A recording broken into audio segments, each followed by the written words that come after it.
Hi, Dion. Hey, Sarbjeet, how are you doing? Good. Good to see you. It's good to see you. Amazing that we met in February of 2020. It was like a perfect story arc. So we met right as everything was getting shut down. The last flight, the last place I went, and the last person I talked to essentially was you. And now we're just resuming. Is this the first flight you took? This is our first public event, a second flight. Yeah. Second flight, okay. Yeah, so things are opening up. They are. I mean, I think big companies are going slower. Smaller companies seem to be getting back. Hybrids getting real, but it's still early days. Yeah. How was CCE 21? It was fantastic. It was good. It was a real sense that people were extra nice and extra happy to see each other. And it kind of felt like maybe we're finally getting to the end of this thing. Knock on wood, but it is what it felt like. And it was good. Very good event. Great. We kept attendance a little light to be safe and did things outside. Yeah, it was really nice. Yeah, I saw like through the Twitter sphere what was going on. It was kind of fun to watch you guys golfing and all that stuff. Yeah, we had a fantastic time, and it's interesting. The pace of change is not waiting for us to start going off. Yeah, start getting back to normal.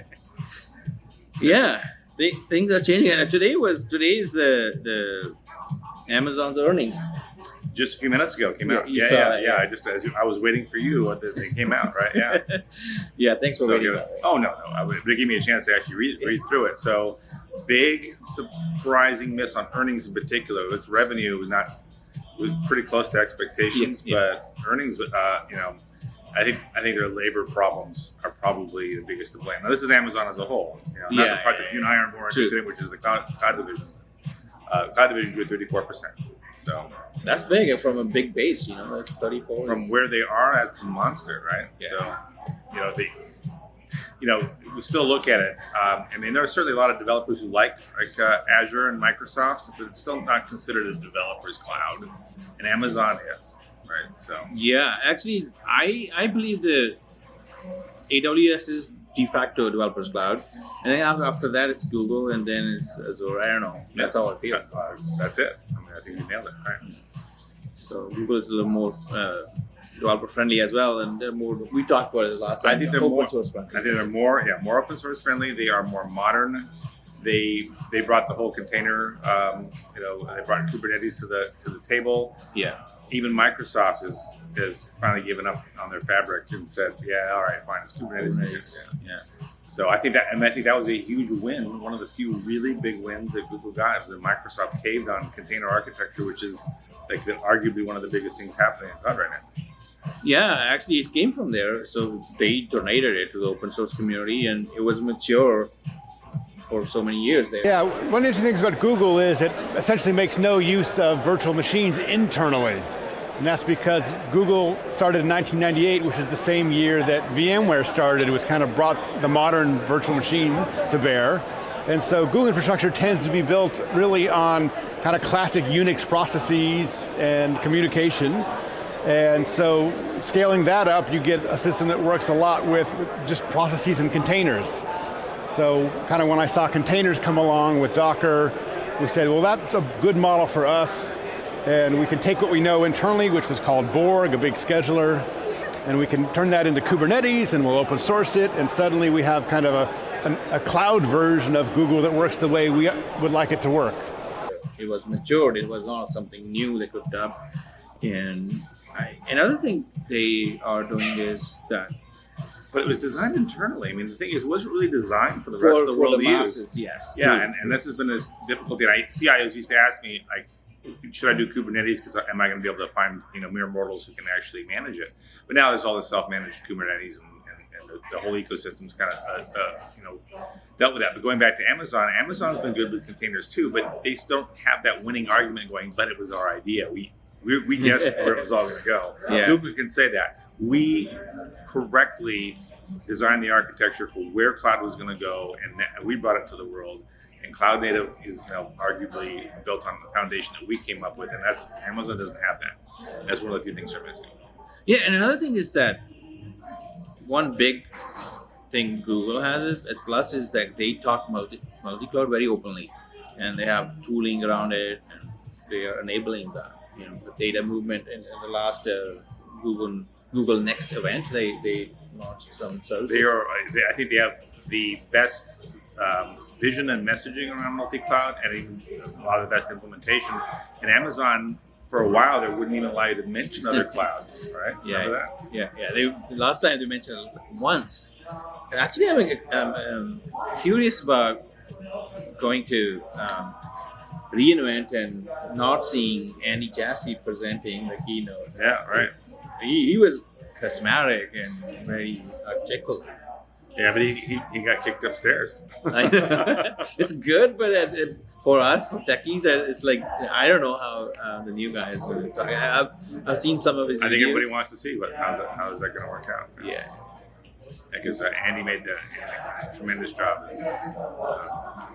Taking that to the whole go-to-market has been astounding, and just the vibrancy in the services and the velocity and all the things you talk about, Sarbjeet. Yeah, I think the Andy and Jeff, they were in sync from the economics of things and from the vision. They talked like almost like in the same tone. Well, I think that early group, you talk about Andy and Jeff, and then I can't remember Jeff's chief of staff back then. He was at CCE talking about working backward and how the early days. The early days of Amazon, they really refined that so they could make that work pretty reliably. Yeah. So that every time they did it, $1 billion product would fall out. Boom, another $1 billion product, right?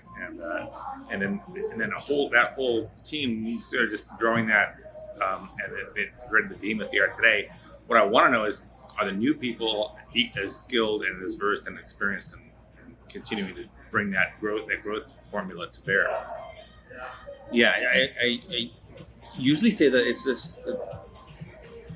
Partly, it's like an engineering sort of marvel or whatever you call that, or miracle in a way, and partly it is financial engineering. Actually, they just did great financial engineering, and Jeff came from Wall Street, and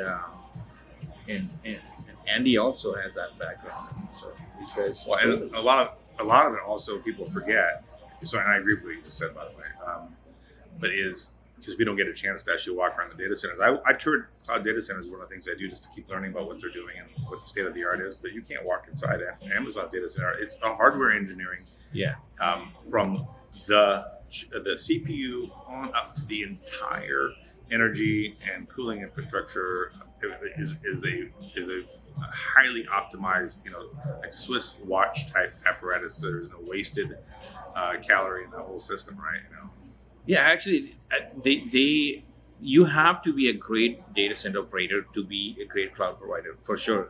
And then on top of that, you have to have the best software jobs, right? Those are the two things. At Rackspace, we knew how to operate the data centers, but we didn't have the software jobs, for example, right? So you need both. I think they did great in both. And of course, they're building their own chips and their own even power generators. I bet they're designed for them. There's a gentleman who came from IBM, from Microsoft to IBM to Microsoft to AWS. Like he's their sort of the person for the hardware. Like I've watched a couple of his lectures. I'll put that in the link of this video and then also YouTube. Yeah, great. It's awesome. Like the amount of details they shared about cooling and all that stuff, which normal people don't think about when they're procuring cloud, right? Data center folks think about that, but not at that level. They even think strategically about exactly where to place the data center so they have access to the cheapest possible cooling. Yeah. I toured a data center in the Netherlands, and they have literally built it on top of a cold underground aquifer. Yeah. And they pump the freezing cold water out, warm it up, and then they actually have to pump it back in the ground so that it's environmentally neutral back in the ground. And they do that so that they have the minimum amount of electrical costs for cooling. And like I said, they're literally counting every calorie, like they're on a diet. Yeah, actually, they're awesome. And Google knows all that part as well, because they had to do that for their own properties, mainly one property. So they're famous to optimizing their servers to 1 watt. Right? The power supply is within 1 watt of what the whole computer actually needs for power, because you're not going to expand it. It's not designed as a consumer device. The power supply is perfectly matched exactly to the wattage that the server pulls, so there's no wasted energy. Yeah. The fans, all the sockets, and like I was at Rackspace when the Open Compute movement took off, and just after the OpenStack, the Open Compute move took off, and Facebook and us were the first two members, and then everybody else joined. And Facebook, of course, joined and like builds their own servers. I mean, there's a big sort of factory, you can call it, in Fremont here, which supplies servers to Facebook, to Twitter, to AWS, to Azure, all of them. Yeah. It's a big business. Made to order. Made to order their specs and all that. So yeah, it's amazing how they they have that precision, if you will, right? Yeah. So prediction time. Yeah. Will Amazon's woes on the store side, on the .com side, is that going to trickle down to the AWS? So I mean, I think they've lost now. They've got a bunch of reorganizations with leaders. Jeff's out. Andy's upstairs. They dismissed on earnings. Yeah. And they have labor problems. Is that going to become contagious? The AWS. That's not. I mean, I don't think that it won't happen that soon. It may happen gradually, because the whole momentum, like the problem with shedding anything tech is you know that, right? Well, you're in it for a long time. Once you start using something, you can't get rid of it. And then one thing I always talk about is the skills of gravity. You know, like people who know how to use certain APIs and they're trained on it. Millions of people now perhaps are trained on AWS, and they are not going to shed that. You know, it will be very gradual shedding, if there is any. I think it will still keep growing. Well, the problem is some cracks in the armor have shown. So if you look at some of the things that have happened with Jeff Bezos' other companies like Blue Origin, the cover's been pulled back to show a relatively toxic workplace, and that is further shine some light onto Amazon having the AWS having some of the similar problems. And we knew it was a very hard charging culture and environment from the beginning, and they couldn't have gotten there without that. But now I think there's some question of whether talent's going to go, well, does it have to be AWS, or can I go to Google or something like that? Yeah, I think Google is poaching, of course, their people. So is Oracle. Oracle poached a lot of people from AWS, and they built their Gen 2 cloud in Seattle for that reason. So they pulled the people from there, right there. That talent poaching is there, but I think I also know a bunch of people who went from Rackspace to AWS early on, and we talked about their culture. It's very frugal and kind of cutthroat in a way, but at the same time, like, people enjoy working in that kind of environment where it's highly competitive and they're the leader, they're innovating. So perhaps some people say they're longer for polishing their resume. We know that thing is there, right? It's good to have on your resume, no doubt. Yeah, like I built this, or I served this, I built this from scratch, but they keep innovating in many areas. In services, like they have the cloud economics team. They were the first ones to do it, and then now the two others are doing it. Their team is bigger in that sort of arena because they have more market share. But they keep innovating. There's no doubt about it. And they keep their eye on the customer, what they want. Yeah, well, their velocity is quite good, and they're willing to stick to it. One of the things I keep trying to point out to other cloud vendors is when Amazon releases a cloud service, they stick with it, by and large. And they say, you can build a business on this. It's going to be here. We're not going to stop. And this is one of my other big criticisms. I wrote a piece last year detailing all the things that Kurian has been doing, but it hasn't been helping him. He's not doing this, but it's just Google has the Google graveyard. It makes people nervous, right? Makes CIOs nervous, going, what if I build on this and pull the plug? Yeah, and it goes on the graveyard. So, and I think Amazon's great strength is its utter commitment to its cloud products. It's a service. It's here. It's here to stay. Build the biggest, craziest thing you can. Bet the farm, because we're going to be here. Yeah, I think the they did convey that messaging that it's like we are in it for long and all that stuff, but they didn't. I think they didn't do Google guys didn't do enough. They need to do that consistently on consistent basis. Like we're investing They're this getting the much. track. They're rebuilding their track record. I think it's rebuilding. It's not falling. They're not falling backwards. They're not going retrograde. We're seeing them stay. So that's good. Yeah, we talked about this last time as well. Right? You think they will get out, and I didn't think that they will. And I was predicting that they will be number 2, just comparing apples to apples. And talking about that, infrastructure service to infrastructure service, right? Azure reported this time only. I think I saw that first time that their office revenue was separate from the Azure. Yeah, which is nice. Which is nice, actually. I don't think Google does as good a job. Google needs to do that. Actually, I think they still lump it together. Yes, they do. And of course, Amazon is mostly infrastructure. So it's They have a few things, but it's nice. And it's a rounding error. There's a tiny, their customer service portal or something like that. Yeah, they have a few things. Yeah, a couple of things. Collaboration tool. Yeah. Amazing times, actually.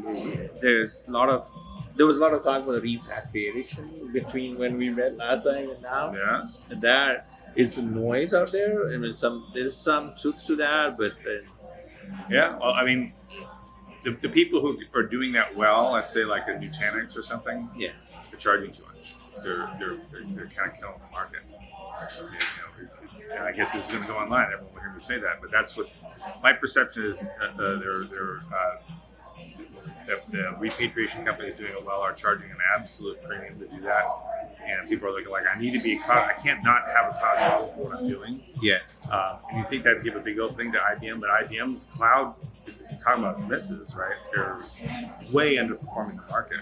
They're like 2 or 3% growth in IBM cloud in a vastly growing market. So I don't think I would have thought they would have had a stronger showing. But anyway, but we still see private cloud still a thing. Hybrid cloud is really where it's going to go. But. Yeah, I think like looking back, or even earlier, we kind of knew that many of us that why buy something for 33 billion or whatever that number was, or 35 billion Red Hat. Why don't you partner deeper? Just spend a couple of $1 billion for deeper integration with them. They were independent anyways. They don't have any licensing revenue. They just services. It's just open source, if you will.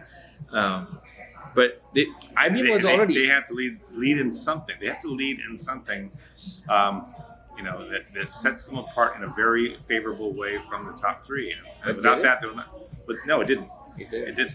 And not significantly enough. It basically keeps them in the game. They don't die, right? They're prolonging their life, actually. Actually, most of the companies are prolonging their life, actually. Corporations are never meant to be forever. I don't believe so, but they can live for hundreds of years. I've actually did a study of the longest lived corporations in the world. They're like in Japan, there's a few in Europe. They're over 600 years old. You know what the one thing they're really good at? Adapting. Yeah, it's a wild west, actually. The whole thing around these bitcoins and then a bunch of other coins and Dogecoin and I'm very excited by DeFi. Shiba, whatever the name. Huh? I'm very excited by distributed finance. DeFi is what they call it. Yeah, I am too about the technology side of things and smart contracts. But it's creating a huge bubble that's gonna cause some disruption. I actually predicted at CCE today that because the crypto bubble got huge just this week. I mean, things are out. I'm looking at the growth and all of this, and you had basically the Federal Reserve says they're not going to ban crypto in the U.S., so that made the bubble go bigger, right? You have central bank digital currencies. There's 18 of them now. Some big countries have them now. China. Although only partially rolled out, but this is coming. So that's and now there's the first Bitcoin ETF, and you have the Chicago Mercantile Exchange trading Bitcoin futures, right? I mean, It's funny that they're not willing to regulate the Bitcoin itself on one end, but they are Okay. allowing the ETF. I mean, that's the only way to regulate it. yeah, exactly. The exchanges and the funds and things like that are the only way. Only way to regulate and then protect the investors, if you will, right? The Gary I'm not sure they know how to Gary is a protect it. smart guy. Gary Gensler is a smart guy, smart cookie, as Trump says. He taught at MIT. He taught actually crypto and new modern finance at MIT. I watched most of his lectures. He's a smart guy, so I think he will do fine. Well, I think the point though is that, and it has been made, not by me, but I agree with it, is that things like Bitcoin are the most honest financial system. It's all open book, all the rules are published, and it's enforced by code in real time. So it's fair.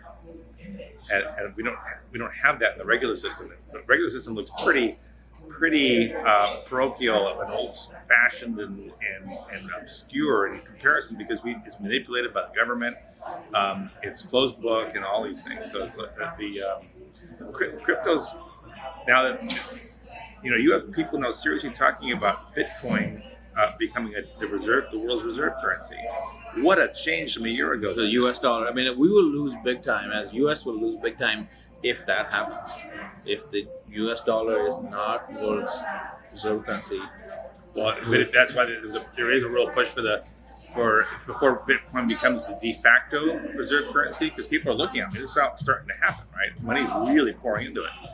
And countries like El Salvador, which says it's a legal currency. That's a joke to me. Actually, I don't take that seriously. If you look at the total, but you know why they did it? Because it's the cheapest way for poor people to transfer money. No, I understand that, but people are having trouble there as well, like transacting and all that stuff. The speed is not there. We know that, right? Yeah. And Well, that's why it might not be Bitcoin. It could be ETH, although that has its own transaction problem. Yeah, but I think where was going with this? Well, we're talking about reserve currency and I think that you have to have as a country. You have to have control over the money supply. The problem happens when Is that you talking, Sarbjeet, or is that the government talking? I don't think that's No, maybe that's necessarily me. true. No, I know. that's- But I'm just saying, but that's what we've been taught to believe. The curse. That's what we've been taught to believe. But The maybe curse not. on me is that I studied economics. So there are two policies: monetary policy and the fiscal policy, right? And monetary policy is a lever for you to control the interest rate and how much money you can print. Yep. If you, as a government, are not able to control how much money you print, but some geeks in the basement are, that is a big problem, according to me. I don't buy that. So it's a funny game. You better make sure your fiat currency is good then, right? Because then people will still prefer it. I think it's going to force our fiat systems to behave better No, hold on. People and treat people fairly. people love government when they need it, but they hate government when they don't. Like when it comes to taxes, they hate government. But when it comes to facilities, airports, roads, and all that stuff, social security or hospitals and healthcare, they say, I want it. But like when the government can arbitrarily set the interest rate, it can make, for example, inconvenience many low-income people who are counting on that interest revenue from their savings, right? So this manipulation actually really hurts people, right? Yeah. It hurts, and it doesn't hurt rich people. It helps them. Actually, the globalization has hurt some people in the rich countries, and it has helped a lot of people. And so arguably a system where it can't be manipulated by the powers that be who have bought their favors from that government might actually be okay, right? Maybe. So I think that's the premise. We're going to find out. Yeah, This is the thing. We're going to find out. Things are shaky out there. I mean, there's a lot of global unrest and haves and have-nots. And one thing I've said that many times, that every economic jolt leaves the rich richer and poor poorer. Every time there's a downturn, after that, we come out of it, the rich is more richer and the poor is more poor. Because with every jolt, the money is made cheap. Who can borrow? Money is a force multiplier.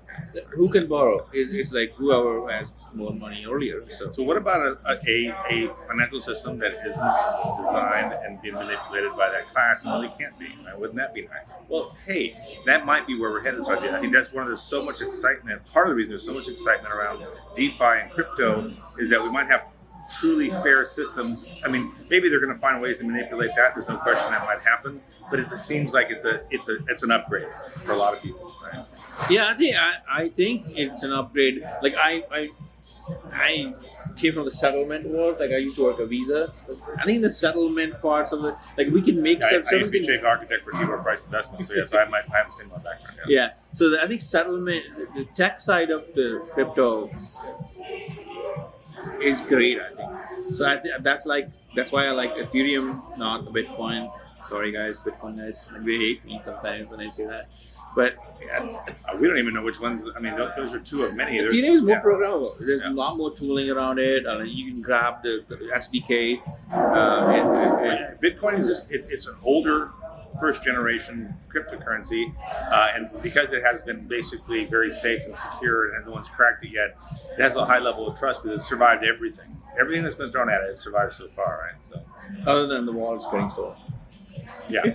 Well, but that's user error. That's not Bitcoin's fault, right? So if you can't, you got to keep your private keys safe, and that's up to people to do that. And that's the thing about basic crypto literacy that we have to teach everybody. You know? That's true, but there's a lot of protection from the government for if you have money in the checking account. Like you're insured up to $250 per person per account per person. But like in crypto, It's unregulated. Yeah, lose right. your key, it's gone. Well, but also A lot of people have lost anything. prevents the government literally cannot seize the money in your wallet because the strong cryptography will keep them out. If they can't get your private key, they can never take your crypto. But they will start taxing. Oh, they can do other things too. They will start taxing the gains and everything now. Yes. Like they are already doing that here, but they will come after. Yeah, they can still get you and put you in jail until you get the key. Right? So that was a crypto talk. Okay, we went to the tangent here. Yes, Well, but this is all cloud, right? I mean, the yes. DeFi, the distributed part is cloud. I mean, the cloud is what makes all this possible. It's the fabric for everything. It is the network that's running everything, and it's super exciting. But we're now seeing these very important areas of society getting digitally transformed at last. Finally, we're seeing the digital transformation of money, and it's freaking people out. There are people who hate crypto. There are people who are scared of it. Right? There are people who overinvest in it. There's all the crypto bros that are throwing all their money, every penny, into their next stake. Right? You know, so Somehow they were like very fanatic about it. Actually, I thought that China will support it because it will kind of destabilize dollar a little bit because it's a proxy. Good. I'm glad you brought that up. China banning it and getting out of crypto, out of Bitcoin especially, also made it okay again. The excitement got excited because China was doing almost all the mining and holding most of the crypto. Now they're out. So that made the rest of the world much more excited about Bitcoin again and crypto again. Yeah, but I think they should have supported it if they want. If they hate dollar, then they should have supported this. I don't know why they got out. Actually, that's what there's some control. That's got control of population. I mean, I don't know, but I think that's got to be out. But yeah, like what's more valuable, controlling your population or controlling the US? Like, yeah, they're going to go for both. They want both, but yeah, they will rather control population first. Look at what happened to Jack Ma. He kind of disappeared from the scene, world scene. With all these talking and look at the company, the Chinese company. I invested some money into DD when they went public. Oh, wow. And I lost some money. What the heck? I'm underwater on that one. So all these Chinese companies are suffering because of their ratcheting up. Well, let's wrap up. Talk about reInvent. What do we think we're going to see? Are you going? Yeah. Are you going? Yeah, I'm going. Okay. Yes. Yeah, I am too. I'm addicted to it. I don't know. Actually, I think they will open source few more things. That's smart. I think yes. Yeah. I think we'll see more multi-cloud. I think they might have some multi-cloud tooling and/or some acquisition announcements, which they usually don't do on reInvent, but this time they might. I don't know why I feel like that. I think they're going to have to buy some edge. I mean, I think we'll see lots of edge announcements. The pendulum's swinging back, right? You know, now it's wants to put cloud everywhere. It's so funny. Definitely, they will bring more services to your data center. They're already doing that gradually over that's their mantra, micro releases. But I think they will announce something big around Outpost. Well, I'm trying to figure out So what's the end game? How do you outmaneuver, like, so yeah, Amazon has Outposts, and it's starting to get the one management plane, and there's so many of these little startups now trying to say, we're going to give you one pane of glass for every cloud you have, but we're put under one place where you can manage it all. But you just don't know if these guys are going to be around to help you run your business and your ecosystem. What do you think? What's the end game? Yeah. So what's the next step beyond multi-cloud? Where they go from? Yeah, it's going to be hard. I mean, I like the independent companies which will enable multi-cloud, like HashiCorp. But the problem is that as soon as they get big enough, somebody comes and grabs them, and then they usually call it they lose virginity. Like they just messed up. So they're gone. So and then they have to take the side, right? And then whose API they're going to support, this and that. So I think this multi-cloud world is going to be very tricky unless some open source libraries emerge which enable that, which I think it's going to be. Let's do this wherever we're from. So another like let's talk briefly about data fabrics and data mesh. A lot of stuff happening there, right? Totally. I agree. I think there's so much noise in that space, so many vendors, so much money getting poured into it. I kind of have like sat down, think through all this stuff, being a developer, and I know you were a developer as well. I think knowing all that, like we used to, like how we get access databases, one user ID from app server to suck the data, and then that's why the data was controlled. And another thing is why the data is not getting democratized fast enough, because of privacy issues. I was like, PII. PII, even non-PII stuff, like mainly PII. You could say, like if I'm ordering some stuff from Amazon, I don't want anybody working at Amazon knowing what I'm buying. I may have. I think you may have answered our question. So data is the next big frontier in cloud, and it's fraught. There's so many issues with doing things with data, and cloud companies could benchmark firms and all of that. But really, if you're talking about what organizations are really worried about, they're worried about having all of their business data in one cloud, right? Yeah. And then being beholden to that vendor. Just the egress charges to say I want to move to another cloud is not practical. And the hedge against that is saying I'm going to have a multi-cloud architecture, but I'm also going to have a data fabric underneath that is not inside that cloud.